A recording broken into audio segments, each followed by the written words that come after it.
That night, Michael Carter sat in his parked car inside the apartment garage.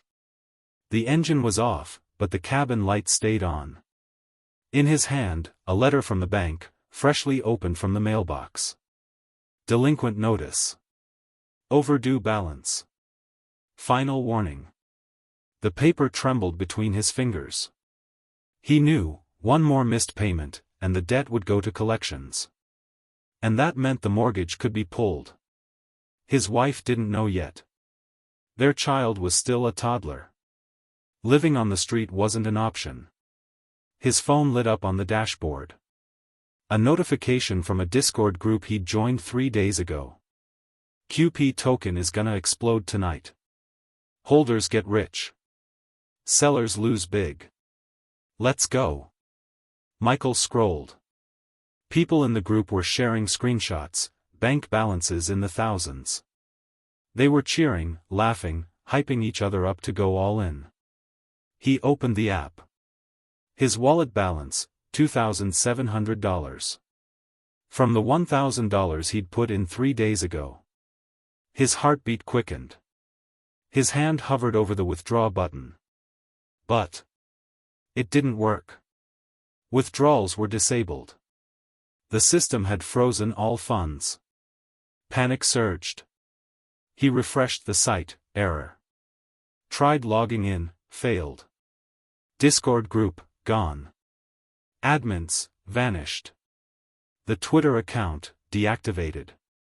One by one, every trace disappeared. In the silence of his car, only his breathing remained. Heavy. Short. Uneven. He couldn't scream. He couldn't cry. He knew. The money was gone. Not just his money. But the money he borrowed. And worse. His child's savings. That was the night Michael realized. It wasn't poverty that scared him most. It was the stupid decisions made out of fear. The fear of missing out. A few weeks before that night, everything seemed ordinary. An office. A computer screen. And a single click. One that would change everything. The white glow from the office monitor lit up Michael Carter's weary face. In a cubicle on the 4th floor of an old logistics building in New Jersey, he stared at the screen with half-empty eyes, fingers still typing up a shipping report from Cincinnati to Tampa. On his desk sat a cold coffee mug and a pile of sticky notes scribbled with credit card debt figures. It was 8 in the evening, and he was already 4 hours into overtime. A notification popped up on his phone, a photo from his friend Rob, sitting in a Tesla, captioned, "From coins to the driver's seat." Michael opened Instagram, a twinge of envy in his chest. He remembered Rob. They used to intern together. The only difference? Rob took risks. Michael just sighed and opened Reddit. The same forums as always, Wall Street bets. Crypto moonshots. Digital gold rush. One post had climbed to the top. This AI token is gonna blow up next week. Early access for insiders only. Join the Discord now. Michael hadn't planned on clicking, but his thumb moved on its own. One tap. The invite opened. Yo bro, if you throw in $1,000 now, it could triple by next week. Fast cash, let's go, someone named Nexus Vega wrote. Michael let out a soft laugh. The pitch was cheesy, but the token chart looked like it was rocketing. He scrolled down, screenshots of bank accounts with thousands of dollars, comments full of fire emojis. Let's go. I got in yesterday, already up 80%. Why work when you can make money in your sleep?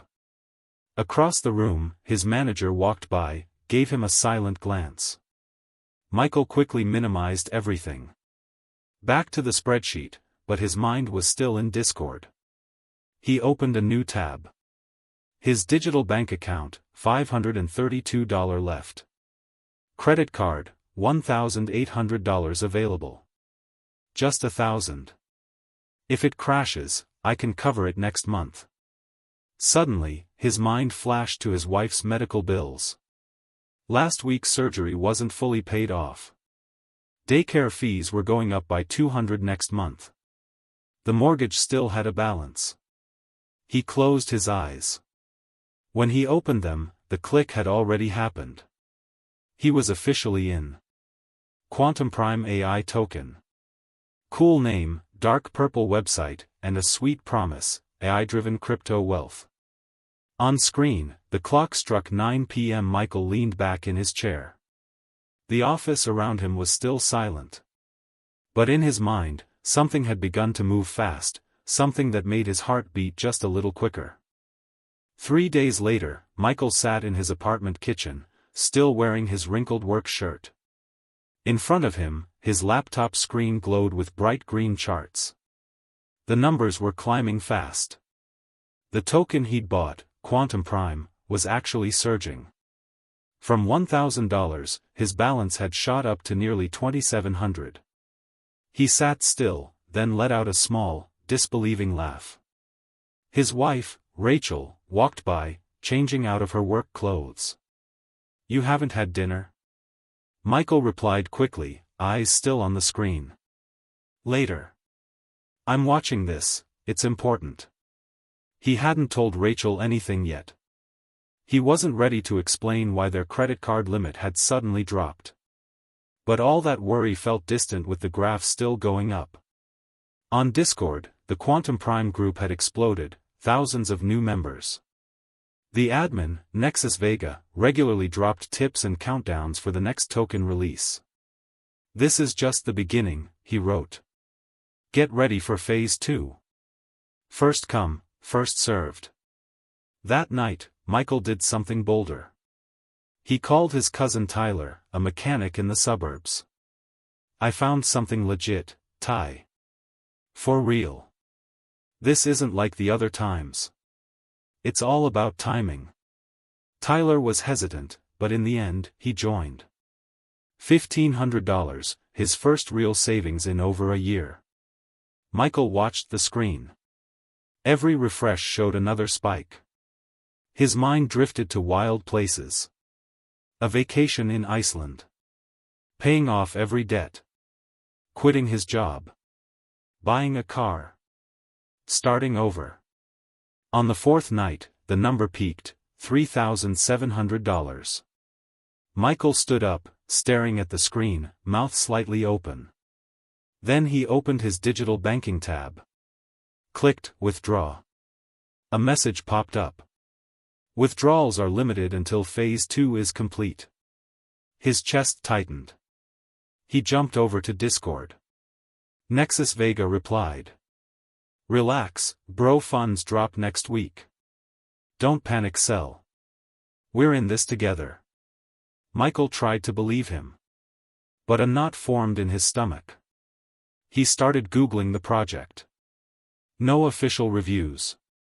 No proper white paper. The website had only been live for 2 weeks. Discord mods shut down any technical questions. From the kitchen, Rachel returned. "Michael. Our credit card shows $1,800 in spending this week. Do you know anything about that?" Michael answered quietly, eyes still on his laptop. "I know. I've got it under control. Everything's fine." But that night, he couldn't sleep. For the first time, he had a dream. The graph rising, then flattening. Then falling. If you enjoyed this story, please like, comment, and subscribe. Thank you for listening. That morning, Michael woke up earlier than usual. He opened his laptop before even making coffee. His fingers trembled as he typed in the Quantum Prime dashboard. White screen. Error 404. He hit refresh again and again. Nothing changed. The site was gone. His heart pounded. He quickly opened Discord. The group was gone. Server not found. Nexus Vega's account vanished. All the admins gone without a trace. Michael stood frozen in the middle of the kitchen. His phone buzzed. A message from Tyler. Bro, the token's gone. I tried logging in, nothing works. Is this seriously a rug pull? Michael couldn't reply right away. He just sat down, hands covering his face. His money, gone. Tyler's money, gone. And now, the unpaid credit card debt on top of it all. Rachel stepped out of the bedroom and saw him sitting there, slumped. Michael, what's going on? He didn't answer. His eyes were red. Not a single word came out. He felt like he'd fallen straight from the sky. A few hours later, he went to work like usual. But every step felt heavier. He sat in his cubicle, didn't open a single file. Just stared blankly at his monitor. His manager walked by again, this time, stopped. Michael, I need to talk to you. We have to review your performance this month. In the HR office, he was given a formal warning. Missed tasks. Blown deadlines. Dropping productivity. He couldn't argue. That afternoon, Michael walked home with his head down. On the way, a WhatsApp notification lit up his phone. Michael Carter, your loan payment is overdue. Please settle immediately to avoid legal action. He entered the apartment slowly. Rachel was waiting in the living room. You invested our money in what, Michael? Crypto.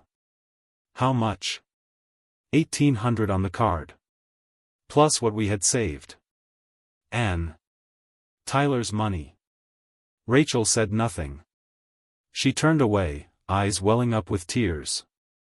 So, our kids' education? Our savings? It's all gone? Michael couldn't respond. He just walked into the bedroom, opened his laptop, then closed it again. There was nothing left to look at. Just the faint reflection of his own face on the black screen. 3 days passed. Michael hadn't touched his laptop. He went to work like a robot. Came home. Sat on the couch, eyes blank. Tyler hadn't spoken to him since. Rachel only said what was necessary.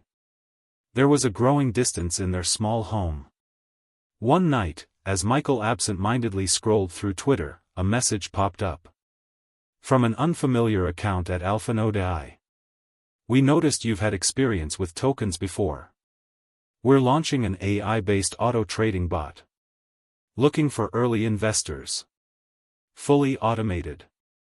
Stable profits. Low risk. Interested? Michael stared at the screen. He checked the account. Only 2 weeks old. But thousands of followers. Tons of testimonials. The tone, it was eerily familiar. He scrolled. Charts. Screenshots. Posts claiming massive profits already. His breath quickened. His right hand moved on its own, opening his credit card app. $750 of credit left. Enough to get in. Enough to make it back. Maybe. Maybe this was the way out. He stared at the Twitter message for several seconds. Then he stood up. Walked into his child's room. The little one was already asleep. On the wall, a crayon drawing hung, bright colors, uneven lines. A small house, a giant sun, and scribbled words in imperfect spelling.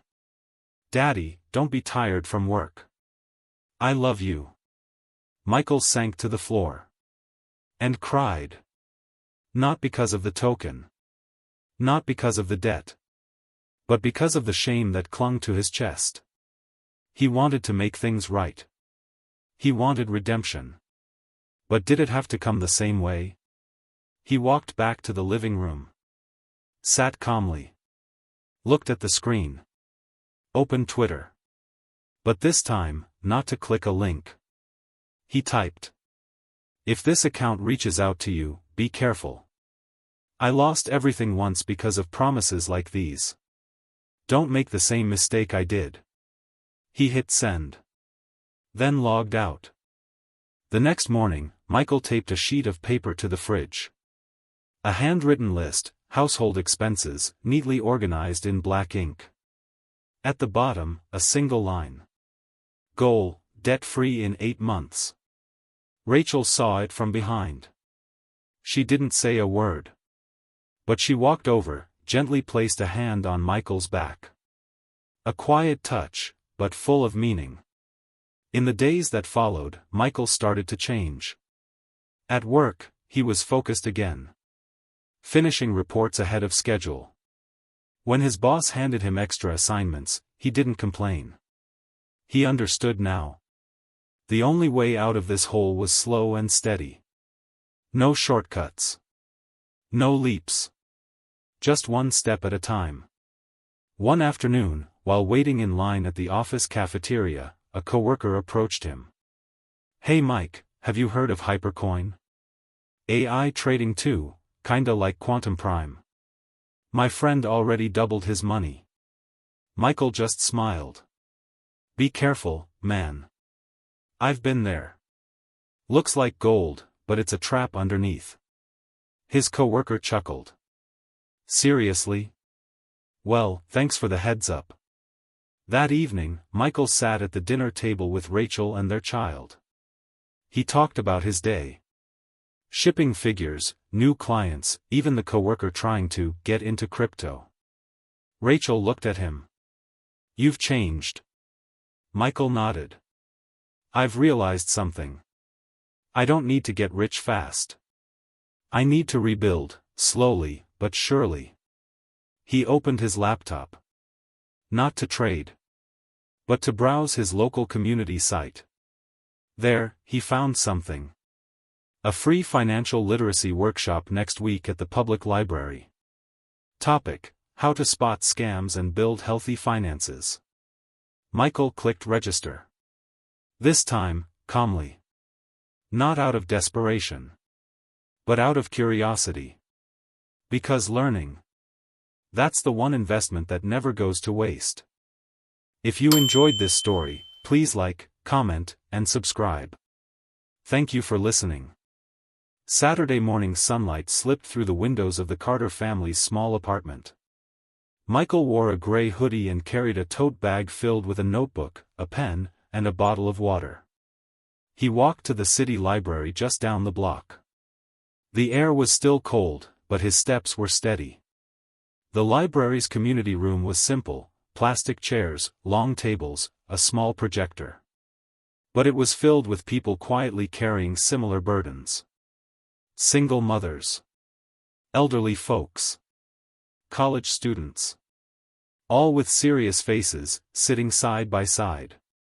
At the front, a volunteer from a nonprofit began the session.